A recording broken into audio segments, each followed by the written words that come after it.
Assalamualaikum warahmatullahi wabarakatuh. Selamat berjumpa lagi bareng saya Andi Sulawibowo di channel kita yang tercinta nih pemirsa.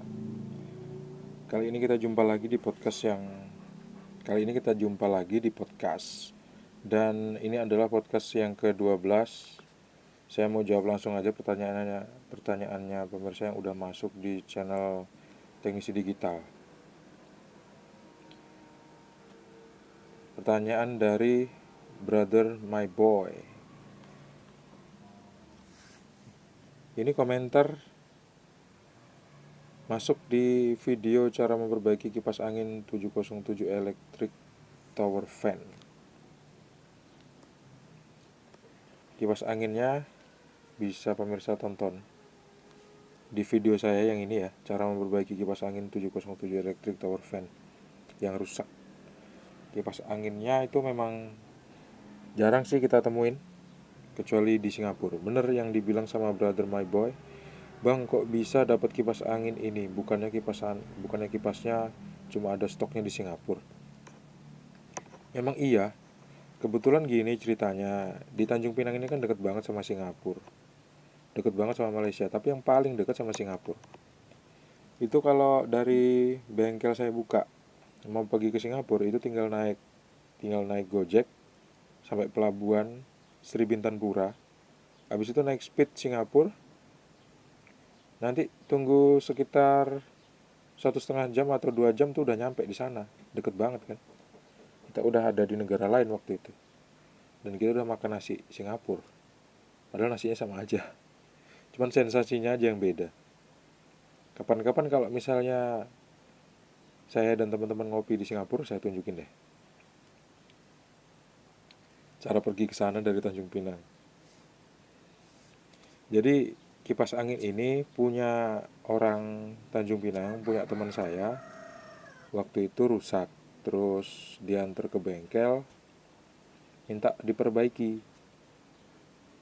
Gitu ceritanya. Dapatnya dari mana? Ya karena di Tanjung Pinang itu deket banget sama Singapura, pasti produk-produk yang ada dari sana tuh biasanya juga bisa kita temukan di Tanjung Pinang. Ini yang jarang diketahui sama masyarakat ya pemirsa, bahwasanya di Singapura itu biasanya menggunakan limit untuk pemakaian barang-barang elektronik.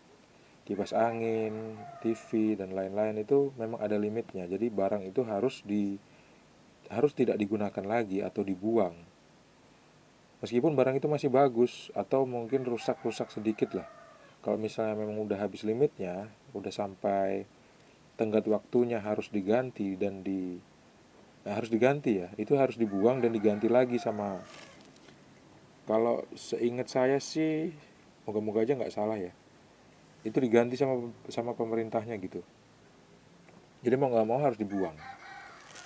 Nah biasanya yang saya dengar dari teman-teman yang sering ngambilin barang di sana itu biasanya ditaruh di depan rumah.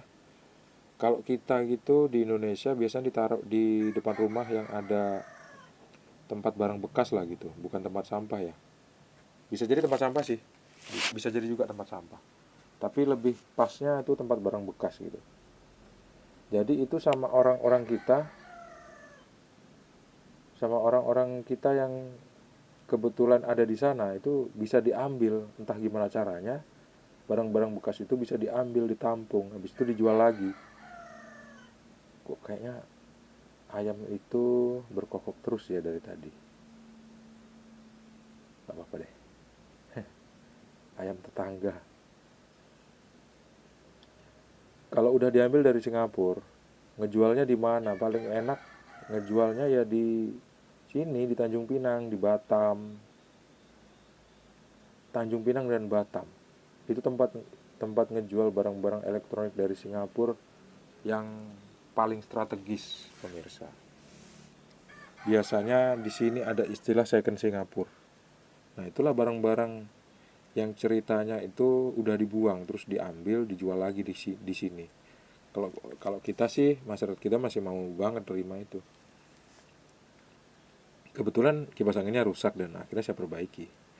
Gitu ceritanya Brother My Boy. Terus Ada lagi dari Latifah Salsa yang nanya di video cara memperbaiki mixer Philips HR 15301538. Kak, beli arangnya di mana ya? Beli arangnya itu di toko komponen elektronik. Kalau misalnya Latifah Salsa carinya di toko elektronik, biasanya nggak ada. Biasanya toko elektronik itu ngejual barang-barang yang udah jadi, kayak kipas angin, rice cooker, mixer, blender, TV gitu ya. Tapi nggak ngejual spare part.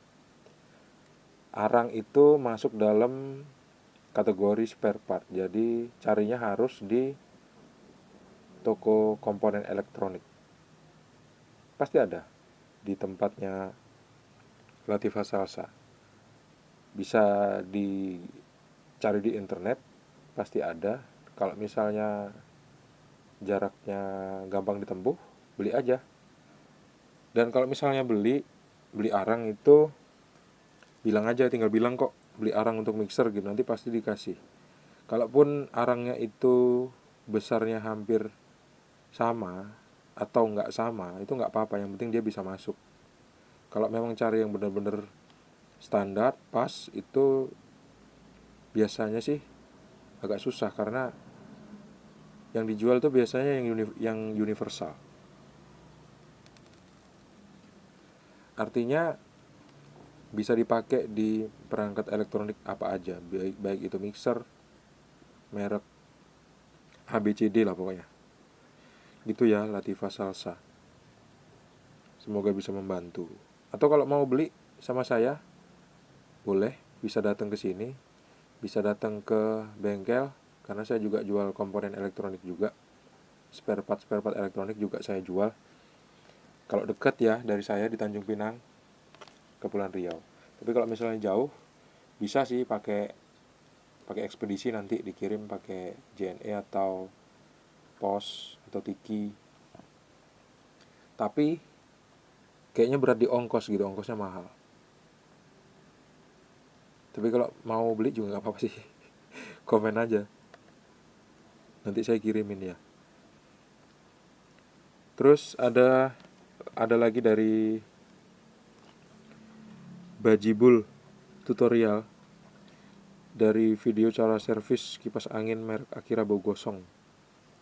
Mas, kalau bodi nyetrum saat ditekan speed saklar, gimana solusinya mas? Bodi nyetrum saat ditekan speed saklar, berarti itu kabelnya ada yang short, itu kabelnya ada yang short. Buka aja saklarnya itu,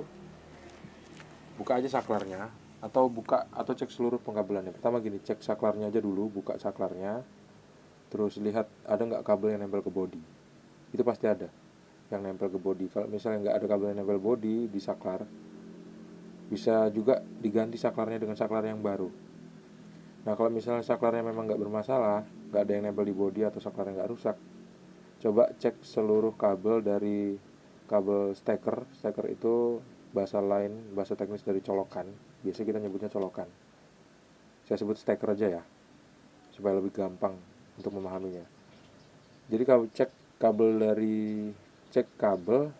steker dari ujung sampai masuk ke spool, itu biasanya ada yang mengelupas, digigit tikus atau memang solasinya lepas dan dia nempel ke bodi, kayak gitu pokoknya. Jadi pastikan seluruh pengkabelannya bagus, habis itu diperbaiki, disolasi atau dikasih lasdop. Lasdop tuh bagus juga daripada solasi, karena kalau solasi biasanya beberapa waktu tertentu dia tuh bakal kebuka sendiri. Soalnya saya sering kesetrum gara-gara solasinya tuh udah kendor, pemirsa. Jadi lebih bagus sih sebetulnya pakai lasdop. Nah, bentuk lasdop itu seperti apa?